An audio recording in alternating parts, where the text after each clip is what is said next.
নবাব ও নন্দিনীর জীবনে যে নতুন আলো ফিরে এসেছিল সেই আলোটা আবারও অন্ধকারে পরিণত করে দিল কমলিকা।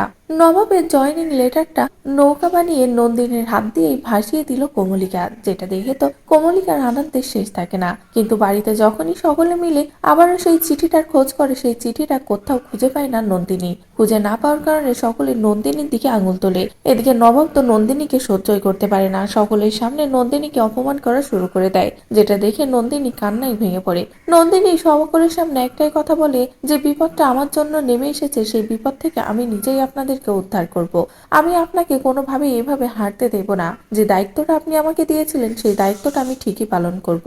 যেটা শুনে কমলিকা শুধু হাসে। কমলিকা বলে কোনোভাবেই কোনো কিছু আর সম্ভব না। এদিকে নন্দিনী ভাবতে থাকে কিভাবে সব সমস্যা সমাধান করা যায়। তো বন্ধুরা, যে কোম্পানি থেকে নবাবকে লেটারটা পাঠিয়েছিল, এবার যদি নন্দিনী নিজেই তাদের সাথে যোগাযোগ করে আবারও একটা লেটারের ব্যবস্থা করে, নবাবের কাছে আবারও জয়নিং এর লেটার আসে। যে কমলিকা এত বড় ষড়যন্ত্র করেছিল সেই কমলিকার সামনেই সবটা ঠিক করে দেয় নন্দিনী। তাহলে সেটা দেখতে তোমাদের কেমন লাগবে কমেন্ট করে জানাও। পরবর্তী আপডেট পেতে চ্যানেলটি সাবস্ক্রাইব করো।